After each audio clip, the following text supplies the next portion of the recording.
Hi, welcome to our new video of our series MCQ based questions on image processing. ये हमारा topic है image sampling and quantization. तो अगर आपने हमारी पहले की वीडियोस मिस कर दिए हैं तो आप हमारे सजेशन में जाके देख सकते हैं अपना हमारी पुरानी वीडियोस। चलिए फिर स्टार्ट करते हैं अपने नए क्वेश्चन से। क्वेश्चन नंबर 46 है, smoothing spatial filter doesn't smooth the false contours, A true और बी फॉल्स। इसका जवाब है बी फॉल्स। जो स्मूथिंग स्पेशल फिल्टर का एक एप्लीकेशन है वो है कि वो स्मूथ करता है फॉल्स कंटूर्स को, जिसकी वजह से जो insufficient number of grey level होते हैं वो हम यूज़ कर सकते हैं। तो ये फॉल्स है। अगला सवाल, box filter is a type of smoothing filter, A true B false. तो इसका जवाब है ए ट्रू।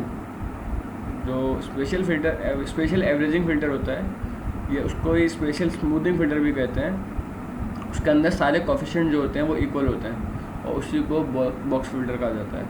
अगला सवाल, if the size of the averaging filter used to smooth the original image to first image is 9, then what would be the size of the averaging filter used in smoothing the same original picture to second image, A3, B5, C9 और D15।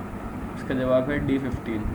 तो हमें पता है जैसे कि size of the filter जो होता है यूज़ कर स्मूथ करने के लिए ओरिजिनल इमेज को वो लिया जाता है एवरेज करने के बाद फिल्टर को, जिससे जो इंक्रीज़ हो जाती है ब्लरिंग इमेज की। अब सेकंड इमेज अगर पहले से ही ब्लर्ड है फर्स्ट इमेज से, तो विंडो साइज़ जो होगा वो 9 से ज़्यादा होगा। और यहाँ पे 9 से ज़्यादा का जो ऑप्शन है वो सिर्फ एक ही है, वो है D15। तो इस वजह से। अगला सवाल, which of the following comes under the application of image blurring, object detection, gross representation, object motion और इमेज सेगमेंटेशन। तो इसका जवाब है बी, ग्रॉस रिप्रेजेंटेशन।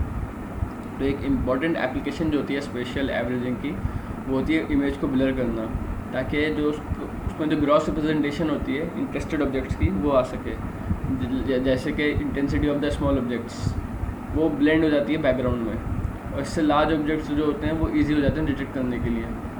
तो इस वजह से ये ग्रॉस रिप्रेजेंटेशन के काम आती है। Next question, which of the following filters response is based on the ranking of pixels, non linear smoothing filters, linear smoothing filters, sharpening filters और ज्योमेट्रिक मीन फिल्टर। इसका जवाब है ए, नॉन लीनियर स्मूथिंग फिल्टर। जो order static filters होते हैं वो non linear होते हैं। Non linear smoothing spatial filter होते हैं जिनका रिस्पॉन्स जो होता है वो बेस होता है ऑर्डरिंग या रैंकिंग पे पिक्सेल्स की, जो कंटेन होते हैं एक इमेज एरिया में इनकम्पस बाय द फिल्टर। तो अगर उसको जब हम रिप्लेस करते हैं वैल्यू को सेंट्रल पिक्सल की उस वैल्यू से जो डिटरमाइन की जाती है रैंकिंग रिजल्ट से, तो इसीलिए वो इसमें नॉन लीनियर स्मूथिंग फिल्टर से होता है वो। Next question, median filter belongs to which category of filters, linear special filter, frequency domain filter, order static filter और sharpening filter। तो इसका जवाब है सी, order static filter। जो मीडियन फिल्टर होता है वो बिलोंग करता है ऑर्डर स्टैटिक फिल्टर को, जो इसका जवाब है वही इसमें मतलब रिप्लेस करता है उस वैल्यू को जो पिक्सल की होती है मीडियन में से। मैं कहना चाह रहा हूँ कि जो उसका जो it replaces the value of the pixel by the median of the gray level। तो वो जो प्रेजेंट होते हैं नेबरहुड के पिक्सल में, तो उससे वो रिप्लेस कर देता है median of the grey level से। अगला सवाल, median filters are effective in the presence of impulse noise, A true B false. तो इसका जवाब है ए ट्रू, क्योंकि जो मीडियन फिल्टर्स होते हैं वो यूज़ होते हैं रिमूव करने के लिए इम्पल्स नॉइज़ को। उन्हें ये भी कहा जाता है सॉल्ट एंड पेपर नॉइज़, क्योंकि जो उनका अपीयरेंस होता है वाइट एंड ब्लैक डॉट्स होता है इमेज में। अगला सवाल, what is the maximum area of the cluster that can be eliminated by using an n×n median filter, A n², B n²/2, C 2×n² और डी n। तो उसका जवाब है बी, n²/2। जो आइसोलेटेड क्लस्टर्स होते हैं पिक्सेल्स के वो लाइट या डार्क होते हैं रिस्पेक्ट टू देयर नेबर्स, जिनका एरिया लेस देन n²/2 होगा, that is half the area of the filter, वो एलिमिनेट हो जाएंगे by using this n×n median filter। अगला सवाल, which of the following expression is used to denote spatial domain process, a g x, y equal to t of f of x, y, और b option b option is f of x plus y equal to t of g of x plus y, c option है g of x y equal to t of f of x y, और D option है g of x minus y equal to t of f of x minus y. इसका जवाब है A, g of x y equal to t of f of x y. ये जो special domain processes होते हैं वो इस एक्सप्रेशन से डिनोट किए जाते हैं। G of x comma y equal to t of f of x comma Y, जो इसमें मैंशनड है, जहाँ पे f of x comma Y जो होता है वो होता है एक इनपुट इमेज, और G of x comma Y जो होता है वो होता है प्रोसेस्ड इमेज, और टी एक ऑपरेटर होता है जो एफ पे डिफाइंड होता है over some neighbourhood of x comma Y, and साथ ही साथ जो टी होता है वो ऑपरेट कर सकता है सेट ऑफ इनपुट इमेजेस पे जो परफॉर्म कर सकती है pixel by pixel sum of K images for noise reduction. हमारा अगला सवाल, which of the following shows 3 basic types of functions used frequently for image enhancement? Linear logarithmic and inverse law, power law logarithmic and inverse law, linear logarithmic and power law, और linear exponential and inverse law. तो इसका जवाब है B, power law logarithmic and inverse law.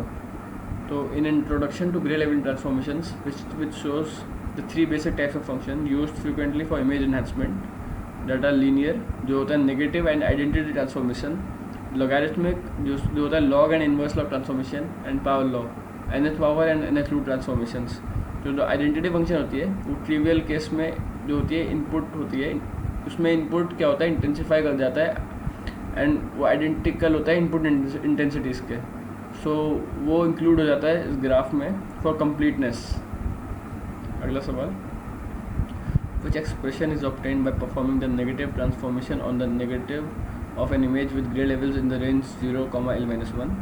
Option है S equal to L+1 - R, s equal to L+1 + R, s equal to L-1 - R, और s equal to L-1 + R। इसका जवाब है S equal to L-1 - R।